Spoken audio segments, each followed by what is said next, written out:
Hola, mi querido amigo y amiga, Dios te bendiga. Feliz día, feliz inicio de semana.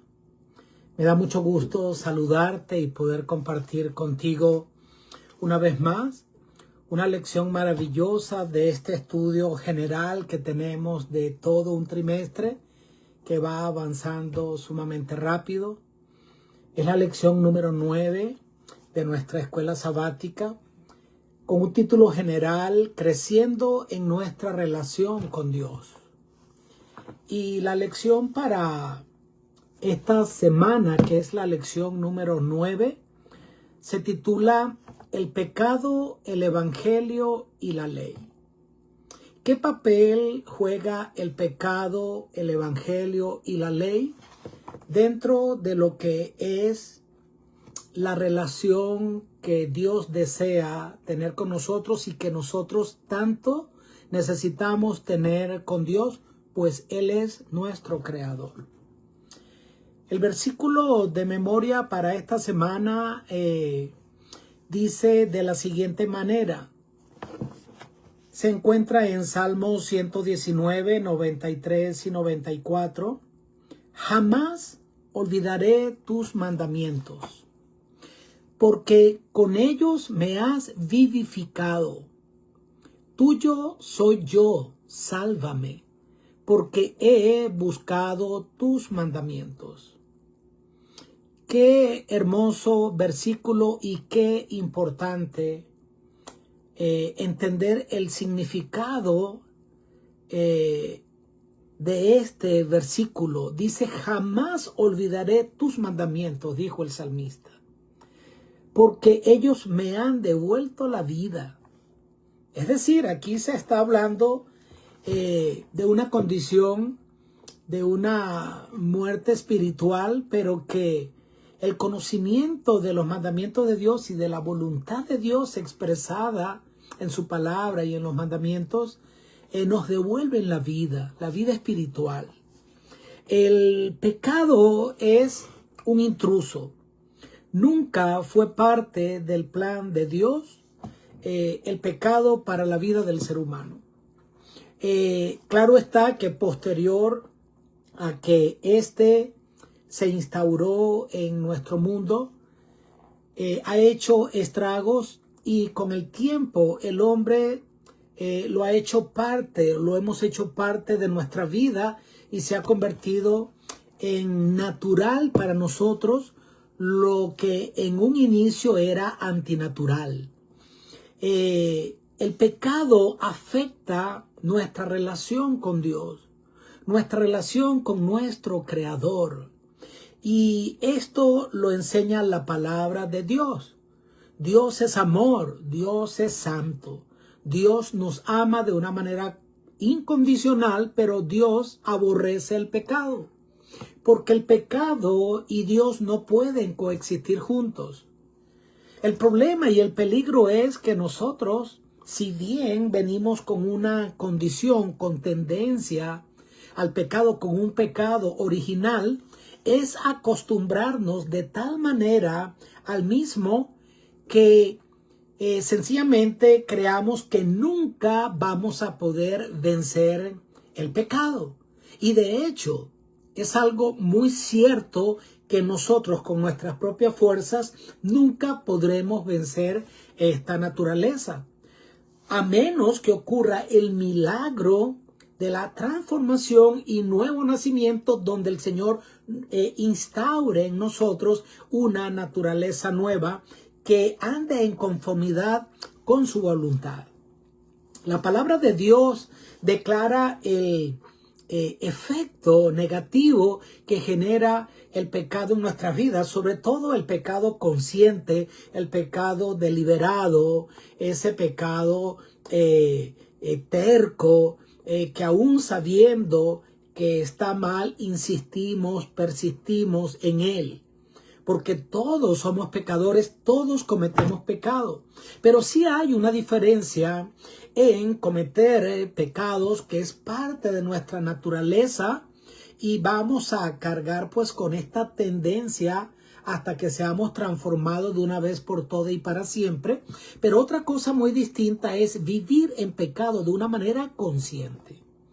Y dice entonces la palabra de Dios que vuestras iniquidades han hecho división entre nosotros y vuestro Dios, y vuestros pecados han hecho ocultar de vosotros su rostro, el rostro de Dios, para no oír.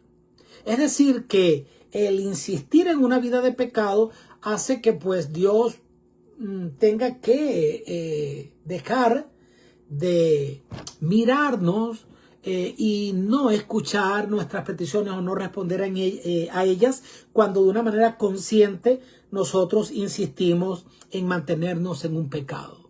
Ahora, acá hay entonces una realidad, pero también existe una solución para el mismo, y es la expresión de la voluntad de Dios en su palabra y a través de los mandamientos, que nos lleva a abrazar el evangelio, que no es otra cosa que la buena nueva de que en Cristo Jesús todos podemos ser justificados y santificados si aceptamos el regalo de la salvación.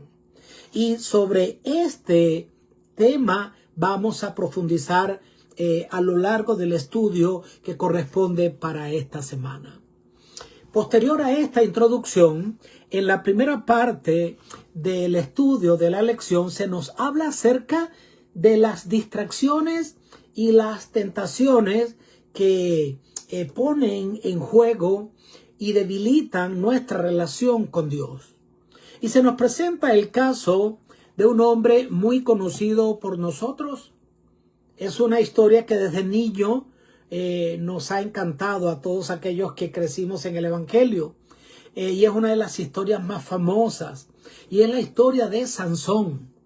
Y es una historia muy aleccionadora sobre el hecho de que una persona que ha sido escogida por Dios, todos hemos sido predestinados por Dios para buenas obras, para que nosotros podamos realizar una obra hermosa a favor del Señor y del Evangelio y dejar que Él transforme nuestra vida. Ahora, no es una cosa impuesta la que Dios va a hacer en nuestra vida, sino que el dejar que Él entre a nuestro corazón tiene que ser un acto voluntario. Ahora, el caso de Sansón es interesante porque es una persona que fue llamada por Dios para cumplir con una comisión y Dios le dotó de lo necesario. ¿Para qué? Para que la cumpliera. Pero el problema con Sansón fue que él comenzó a ceder de una manera progresiva a las tentaciones.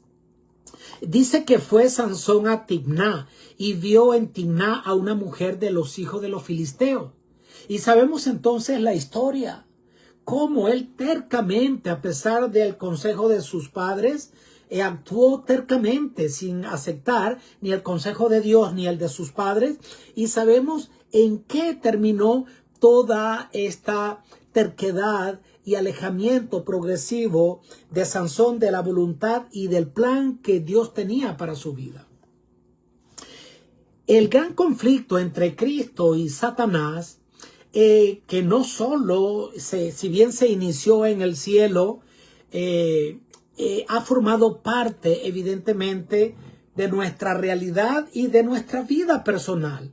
Porque del cielo el pecado se ha ahora, la lucha contra el pecado es una lucha que ahora se libra de manera individual en cada uno de nuestros corazones.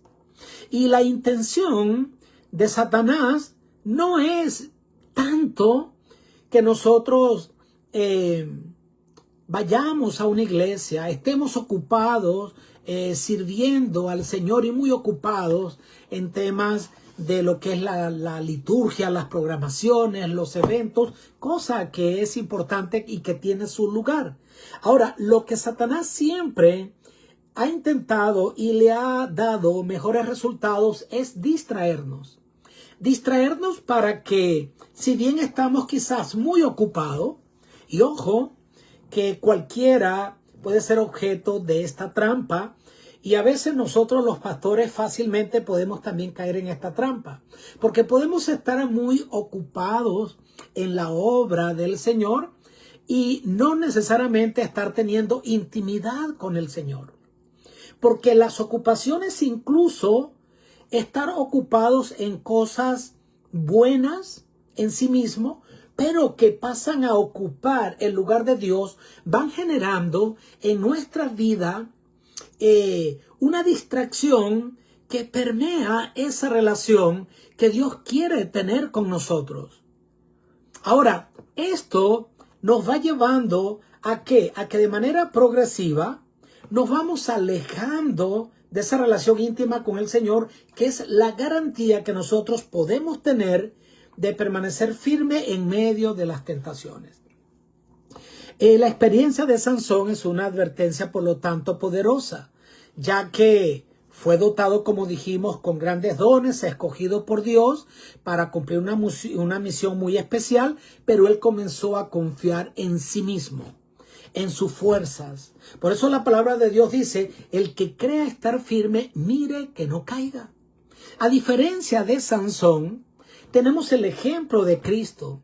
En el ejemplo de Cristo, que también vino acá sin dejar de ser el Hijo de Dios, nunca nos aventajó en ese sentido, ni hizo uso de sus atributos divinos para poder vivir sin pecado, sino que sufrió, tuvo hambre, necesidad, todo tipo de tentación. Dice la Escritura de Jesús que fue tentado en todo, mas sin pecado.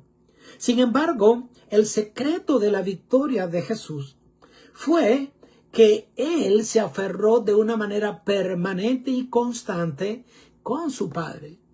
Y esta dependencia fue lo que le capacitó para vencer las tentaciones y servir al Señor en la misión que se le encomendó.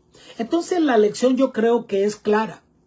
Y es muy clara, y es que no es ser fuertes ni físicamente ni intelectualmente es lo suficiente para nosotros poder vivir una vida de fidelidad, de victoria y de servicio genuino, pues sin una relación de intimidad con Dios, nosotros entonces no vamos a poder sencillamente vencer. Ahora, es importante que la relación con Dios presenta algunos desafíos. Desafíos con los cuales tenemos evidentemente que luchar, porque nosotros también tenemos que estar ocupados en nuestros quehaceres diarios. Tenemos que sustentar una familia. El Señor desea que seamos prosperados en todas las cosas, pero así como prospera nuestra alma, Él desea que su pueblo y sus hijos sean cabeza y no cola y seamos personas prósperas. Y eso está bien, que trabajemos, que nos formemos académicamente, que llevemos a nuestra familia a una estabilidad y dejarles un legado, no solo de valores, que es lo más importante, espirituales, sino también un legado y un patrimonio sobre los cuales ellos puedan entonces levantar a sus hijos. Pero volviendo al caso de Salomón, es que se tiene que priorizar. ¿Para qué el Señor me ha llamado? ¿Cuál es el plan que Dios tiene para mi vida? Y eso debe ocupar el lugar en el trono de mi corazón, confiando en que las demás cosas vendrán por añadidura. Ahora, es importante que nosotros entendamos que la manera de cómo nosotros vamos a poder mantener una relación con Dios, a quien si bien físicamente no vemos, pues nadie puede confiar ni amar a aquel que no conoce y con quien no se relaciona. Nosotros lo vamos a hacer con Dios a través de ¿qué? Bueno, del conocimiento que Él ha dejado de sí mismo en su palabra. Pues las Escrituras, dice ella de sí misma, son las que dan, dijo Jesús, testimonio de mí. En las Escrituras encontramos precisamente la naturaleza del carácter de nuestro Padre Celestial, que nos amó hasta lo sumo, al punto de estar dispuesto a entregar a su único Hijo para salvarnos. Ahora, el Señor dejó expresada en su palabra la voluntad para nuestra vida es el manual del instructor, del fabricante. Él nos conoce mejor que nosotros mismos. Él nos ama por sobre todos y todo. Somos la niña de sus ojos. Y Él entonces, deseando que vivamos bien y que nuestra vida pueda ser una vida que se pueda prolongar por la eternidad, nos ha dejado las instrucciones de cómo vivir en intimidad con Él, una relación maravillosa con Él y también con nuestro entorno, con nuestro prójimo. Y para eso entonces el Señor dejó la ley. ¿Qué lugar ocupa el pecado dentro del gran conflicto? Como ya lo vimos, destruye nuestra relación con Dios. No podemos, así como el hijo pródigo que no pudo cometer pecado estando cerca del Padre, sino que tuvo que decidir irse lejos a una provincia apartada para vivir de manera desenfrenada. El pecado hace que la relación con Dios se rompa. No es que Dios nos deja de amar, sino que de manera natural, cuando nosotros de manera consciente estamos pecando, nos vamos a alejar del Señor. Porque además, Satanás nos va a susurrar constantemente en nuestra mente: no eres digno, ¿cómo vas a orar? Tienes que primero cambiar y vencer este mal hábito antes de ir al Señor, y caemos en esa trampa. Entonces, si ya bien vimos que el pecado, todo lo que toca lo daña de una manera progresiva, a veces silenciosa, a veces inadvertida, pero que lo destruye todo y a veces en muy poco tiempo. Entonces, para esto también el Señor nos ha dejado la ley. La ley ocupa un lugar muy importante en nuestra vida, pero debe ocupar el lugar para lo cual fue creada la ley. Si no hubiese existido, pues nunca el pecado, pues la ley sería distinta, porque fuera para nosotros de una manera natural, como lo era al principio antes del pecado, hacer la voluntad del Señor. Pero una vez que el pecado entró en el mundo y por ende en cada ser humano, que desde que nace ya traemos esa tendencia, entonces el Señor nos presenta a través de su palabra y de los mandamientos la voluntad que Él tiene para nuestra vida. Dice la palabra de Dios: hijitos míos, estas cosas, refiriéndose a la palabra de Dios, os he escrito para que te vaya bien. ¿Sí? Para eso está la palabra de Dios, porque es la expresión del carácter y del amor que Dios tiene para con nosotros. Ahora, el trabajo desde el cielo, cuando Satanás logra poner en entredicho el carácter y el amor y la justicia de Dios, y arrastrando consigo a la tercera parte de los ángeles del cielo, es que se desvirtuó el carácter de Dios. Cuando el pecado se radica en la tierra, lo hace también utilizando el mismo método, sembrando la semilla de la duda. Dios no es justo, Dios no quiere tu bienestar, Dios te quiere tener limitado, Dios es un Dios egoísta, y fue el mismo engaño. Se desvirtúa el carácter de Dios. Por eso es que la obra de Cristo, Cristo vino realmente no solo a salvarnos, sino principalmente a reivindicar el carácter de Dios delante de todos los hombres y delante de todos los habitantes de los mundos no caídos. Entonces, para eso el Señor nos presenta la ley. La ley ocupa un lugar importante, porque el Señor Jesús, cuando resumió la ley, dijo: estos son los 2 mandamientos de los cuales depende toda la ley. Amarás al Señor tu Dios con todo tu corazón, con toda tu mente y con todo tu corazón, ¿verdad? Pero también vas a amar a tu prójimo como a ti mismo. Y dice, ¿verdad? Quien cumple esto ha cumplido toda la ley, porque evidentemente allí está resumido los 10 mandamientos. Esa es la expresión de la relación que Dios quiere tener con nosotros, y que de manera natural y como producto de esta relación, la relación con los demás, nuestro entorno o nuestro prójimo, definitivamente va a estar bien. ¿Ok? Entonces, la palabra de Dios nos detalla claramente lo que es pecado. Dice: pecado es infracción de la ley. Eso lo dice la palabra del Señor de una manera clara. Pero la ley no es una carga. La ley no es algo que Dios ha dejado allí para fastidiarnos la vida y para limitarnos. Ahora, el problema no es el Señor, porque los mandamientos, decía el salmista, amo tu ley. Y los mandamientos no tienen por qué ser gravosos, porque cuando nosotros entendemos la naturaleza de lo que Dios quiere al darnos la ley y que nosotros la cumplamos, es al final para nuestro beneficio. Así como un buen padre que ama a sus hijos, evidentemente le va a dar normas, le va a dar mandamientos, le va a dar entonces acá ordenanzas. Un buen padre nunca le va a prohibir algo a su hijo que sea para su bien. No es por capricho. Dios lo que nos da es para bendecirnos, beneficiarnos y evitar que nosotros entonces suframos.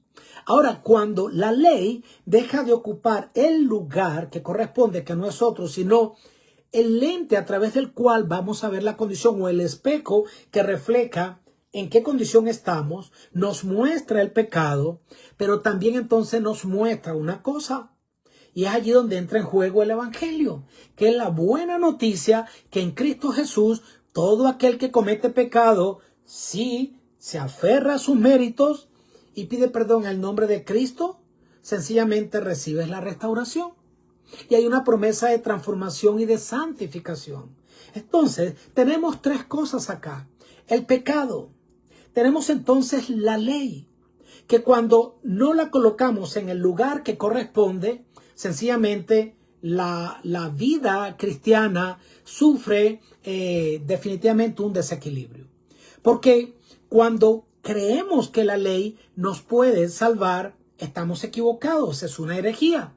Está claro que nadie se salva por guardar la ley, sino que la obediencia genuina de los mandamientos debe venir como resultado de una relación íntima con nuestro Dios, que ya nos ha dado el regalo y el don de la salvación y que como respuesta espontánea, claro que a mí me complace obedecer y amar y servir a aquel que tanto me ha amado.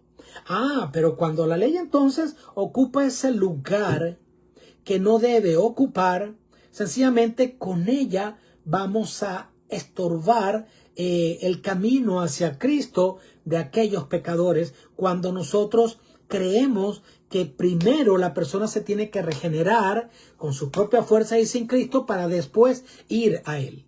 Y ese es un error tremendo. Ahora, ¿qué ocurre? El equilibrio perfecto. Claro está. Cuando nosotros entonces creemos que la ley nos puede salvar, nos convertimos en legalistas. Ahora, cuando creemos que podemos amar a Cristo de manera genuina, sin importar lo que hacemos, caemos en el libertinaje. Entonces, cuando nosotros entendemos que la ley nos salva, pero que sí nos dirige hacia Dios, mostrándonos la necesidad de la redención, hemos llegado a entender el papel completo, importante y equilibrado de la ley, que es una salvaguardia divina que protege nuestra vida espiritual y nuestras relaciones. Así que ese es el lugar que ocupa la ley frente a la batalla contra el pecado. Y la ley te lleva a abrazar la promesa de la buena nueva de la salvación, la buena noticia de que Cristo pagó tu deuda, pagó mi deuda, y que gracias a sus méritos nosotros entonces ahora, como dice Filipenses y los Gálatas, nadie es justificado por las obras de la ley, sino solo por la fe en Cristo. Es esa justicia que no proviene de nuestro esfuerzo, sino de la fe en Jesús, que es el autor y consumador ¿de qué? De nuestra fe. Es ese que comienza, da progreso a nuestra vida espiritual y le da, permite que sea consumada la obra, termina la obra. Aquel que comenzó la buena obra será fiel en terminarla. Puesto los ojos en Jesús, el autor y consumador de la fe, como lo acabamos de decir. Es decir, Él es el autor. Yo no lo puedo generar. Ya hablamos acerca de la fe la semana pasada. Es un don de Dios.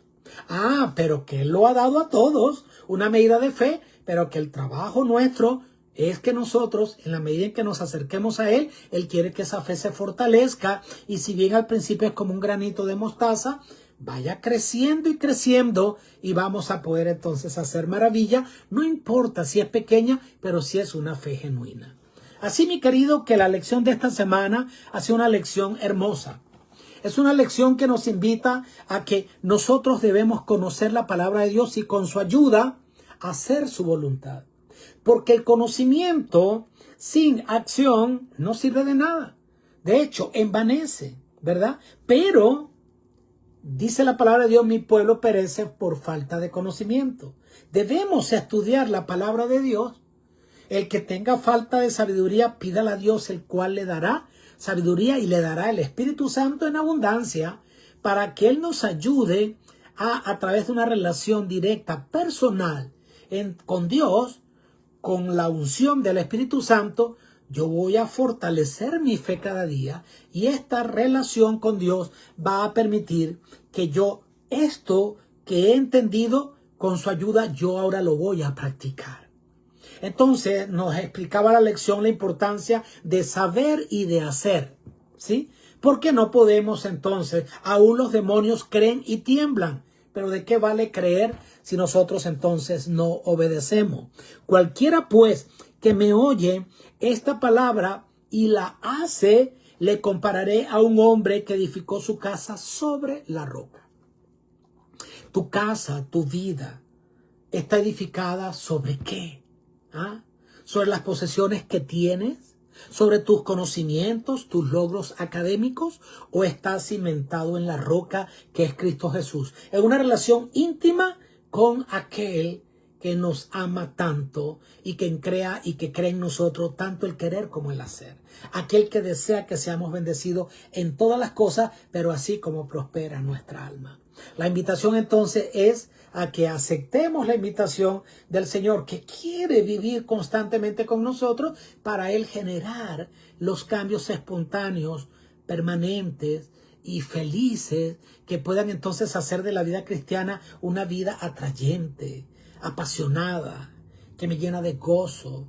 El cristiano no puede ser una persona marcada, una persona atribulada, una persona que vive en constante ruina económica o de salud. Claro que van a venir situaciones, sea de enfermedad, de crisis financieras en algún momento dado, pero es que eso no puede ser la tendencia ni la norma, porque las promesas de Dios son fieles y verdaderas y el cristiano tiene la certeza de que cuando Dios está con nosotros, ¿qué y quién va a estar contra nosotros?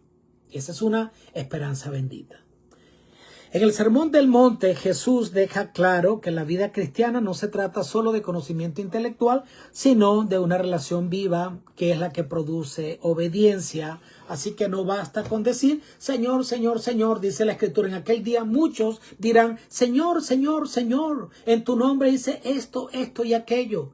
Y el Señor les dirá, apartados de mí, no os conozco. ¿Por qué? Porque basta de religiosidad.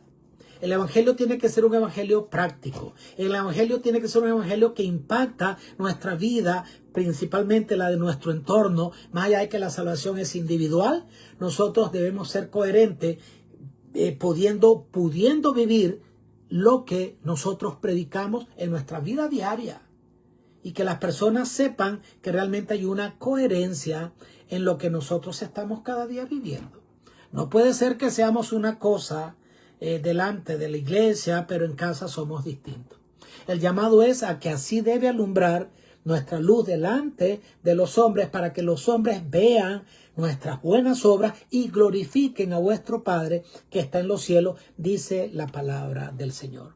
Así que Dios te bendiga y que el Señor nos ayude a nosotros a andar en esa comunión perfecta, agradable con Dios, que nos va a llevar cada día en una transformación de la vida, de nuestras relaciones, como la aurora que ve en aumento hasta que el día es perfecto. Esa es la promesa que el Señor te ha dejado a ti y que me ha dejado a mí. Dios te bendiga. Ha sido una lección que me ha encantado. Deseo para ti que tengas una semana de victoria. Comparte lección maravillosa que viene de parte del corazón de Dios para el mío, para el tuyo. No nos quedemos con ella, compártelo con las demás personas. Suscríbete al canal Lecciones de Vida con Humberto Caldera, darle un like y permite entonces que esto pueda llegar a más personas y te conviertes tú también en un canal de bendición. Deseo para ti una semana de bendición. Saludos a aquellos que nos ven de manera directa y luego lo ven de manera diferida. Bendiciones, Ángela, y bendiciones todos aquellos que disfrutan de la palabra del Señor. Éxitos y muchas bendiciones. Dios te bendiga. Bendiciones, Sonia, también. Chao.